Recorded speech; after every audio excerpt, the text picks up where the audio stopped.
Decentralisation क्या होता है? लोग जो है दो चीज, एक सेंट्रलाइजेशन सिस्टम और दूसरा सुनते हैं कि जो सेंट्रलाइजेशन का अपोजिट होता है वो डिसेंट्रलाइजेशन सिस्टम होता है, जबकि यहाँ पे तीन टर्म आता है, एक सेंट्रलाइजेशन, दूसरा डिस्ट्रीब्यूटेड और तीसरा आता है डिसेंट्रलाइजेशन।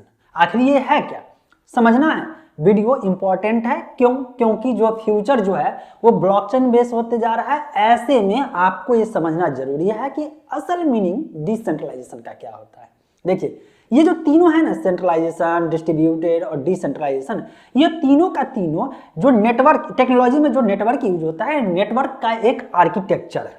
मतलब जब नेटवर्क बनाया जाता है तो तीन ढंग से नेटवर्क स्टेब्लिश किया जा सकता है। पहला एक सेंट्रलाइजेशन सिस्टम आर्किटेक्चर का रूप होगा, दूसरा होगा डिस्ट्रीब्यूटेड और तीसरा डिसेंट्रलाइजेशन। सेंट्रलाइजेशन, डिस्ट्रीब्यूटेड और डिसेंट्रलाइजेशन जब तीनों समझेंगे तब आपको एक क्लियर आइडिया मिलेगा कि आखिर में क्या बेनिफिट और क्या नुकसान है डिसेंट्रलाइजेशन का। ठीक है, तो चलिए समझते हैं। पहले सेंट्रलाइजेशन मतलब क्या?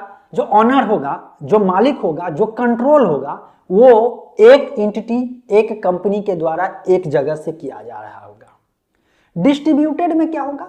जो अलग अलग एरिया रहता है वहां से उसको कंट्रोल किया जाएगा। कोई एक नहीं होगा यहाँ पे, डिस्ट्रीब्यूटेड में भी कोई एक नहीं रहेगा, बल्कि जो प्रोवाइडर अलग अलग एरिया से रहेंगे, क्योंकि ये डिस्ट्रीब्यूटेड रहेगा। एग्जाम्पल से समझाने की कोशिश करता हूं, फिर मैं आपको मतलब बेहतर ढंग से समझ में आए ऐसा जो एग्जाम्पल दूंगा। और तीसरा जो डिसेंट्रलाइजेशन है, यहाँ पे कंट्रोल किसी का नहीं रहता है, सब कंट्रोल करते हैं और कोई भी कंट्रोल नहीं करता। चलिए पहले एक एग्जाम्पल ले लेते हैं, समझ में आएगा। पहला, कॉलेज में अगर पढ़ रहे होंगे तो हो सकता है कॉलेज में वो अपना ईआरपी बना के रखा होगा, नेटवर्क बनाया होगा, सारा सिस्टम एक दूसरे से कनेक्टेड होगा, लेकिन वो ईआरपी के अंदर होगा। मतलब वहां पे जो कंट्रोल हो रहा है ना, वो सिंगल मतलब कि जो एंटिटी है, जो कॉलेज है, वो हैंडल कर रहा है। स्विच ऑफ मतलब स्विच ऑफ, स्विच ऑन मतलब स्विच ऑन, इस तरह से होगा। इसके बाद आता है दूसरा डिस्ट्रीब्यूटेड नेटवर्क। डिस्ट्रीब्यूटेड नेटवर्क का मतलब हो गया कि अलग जो प्रोवाइडर है, जो प्रोवाइड करा रहा है, वो अलग अलग एरिया से सॉल्यूशन प्रोवाइड करा रहा है। जस्ट एग्जांपल देता हूं कि जस्ट लाइक ये मेरा जैसे वेबसाइट है techage.com, उसको छोड़िए, आप यहाँ पॉपुलर चीज फेसबुक हो गया, ट्विटर हो गया, इंस्टाग्राम हो गया, ये व्हाट्सअप हो गया, या इसको भी छोड़ दीजिए, यूट्यूब देख रहे हैं वीडियो, इसी की बात ले लेते हैं। ये डिस्ट्रीब्यूटेड नेटवर्क के अंदर आता है। कहेंगे कैसे, समझिए। देखिए इसके पास अलग अलग डेटा सेंटर है, लगभग जो जहाँ पे इंटरनेट का ज्यादा यूज होता है उस एरिया में ये सब कंपनी ने अपना डेटा सेंटर बना के रखा है। अब लोग जो है जिस एरिया से एक्सेस करेंगे उस एरिया से डेटा सेंटर से वहां पे प्रोवाइड होगा, तो मालिक तो एक ही होगा, है ना। इस पूरे सर्वर का जो है कह सकते हैं, मतलब यूट्यूब के सर्वर का जो ऑनर होगा वो तो एक ही होगा, लेकिन वो जो डेटा प्रोवाइड करा रहा है हर एक एरिया से एक तरह से नेटवर्क को डिस्ट्रीब्यूट कर दिया है। जो लोग इंडिया से होंगे, इंडिया वाले का जहां डेटा सेंटर होगा वहां से डेटा सर्व होगा, मतलब कि अपलोड और डाउनलोड दोनों होगा।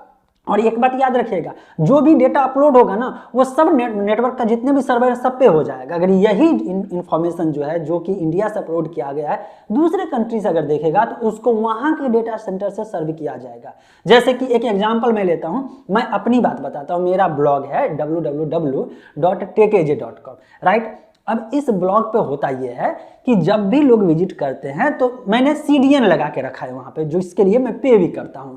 तो ये सीडीएन का काम होता है कि अलग अलग कंट्री में अपना ये डेटा सेंटर बना करके नेटवर्क को एक तरह से डिस्ट्रीब्यूट कर दिया है। और जो भी मैंने अपने ब्लॉग पे फाइल रखा है वो सारे के सारे सर्वर पे अपलोडेड है, और जहां से यूजर जिस एरिया से अगर वो मेरे वेबसाइट को देखेंगे, अगर इंडिया से करेंगे तो इंडिया वाले डेटा सेंटर से सर्व होगा, अगर यही अदर कंट्री यूएस से देखेंगे तो इंडिया वाले सर्वर से नहीं जाएगा, बल्कि वहां के जो लोकल सर्वर है वहां से उसको सर्व होगा। तो इसको कहते हैं डिस्ट्रीब्यूटेड। और इसका एक जैसे नाम सुने होंगे क्लाउड कंप्यूटिंग, तो ये भी डिस्ट्रीब्यूटेड का ही एक एग्जाम्पल होता है।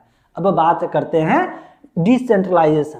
तो डिसेंट्रलाइजेशन का सबसे बढ़िया एग्जाम्पल जो है ब्लॉकचेन है, जिसमें कोई भी एक मालिक नहीं होता है, कोई एक जगह डेटा स्टोर नहीं होता है, जितने नेटवर्क के मेंबर होते हैं सब जो ऑनर होते हैं सारे के सारे लोग कंट्रोल भी करते हैं और कोई एक कंट्रोल भी नहीं करता। सिंपल सा कह सकते हैं सब मालिक है और कोई भी मालिक नहीं है, तो वो हो जाता है डिसेंट्रलाइजेशन।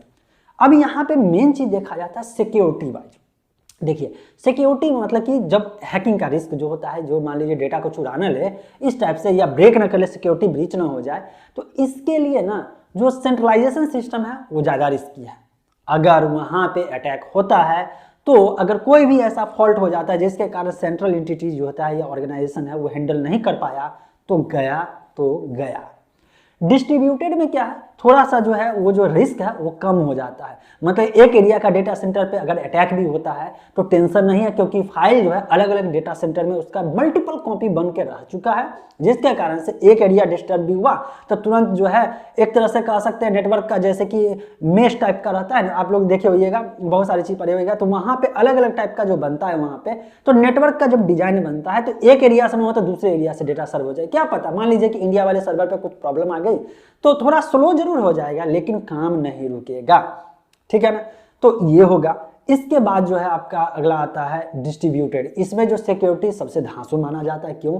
क्योंकि जब मेंबर जो होते हैं नेटवर्क का मेंबर, जैसे कि उस नेटवर्क में 1 लाख लोग जुड़ गए तो किसी भी डेटा को मैनिपुलेट करने के लिए, किसी भी डेटा को, पहला बात तो ब्लॉकचेन में मैनिपुलेट होता नहीं है, लेकिन फिर भी अगर कोशिश किसी करेगा तो उस 1 लाख डिवाइस को कंट्रोल करना पड़ेगा, जो कि इम्पॉसिबल। मतलब कि ब्लॉकचेन छोड़िए, डिसेंट्रलाइजेशन में जितने ज्यादा मेंबर होंगे नेटवर्क मेंबर उतना ज्यादा सिक्योरिटी बढ़िया माना जाएगा।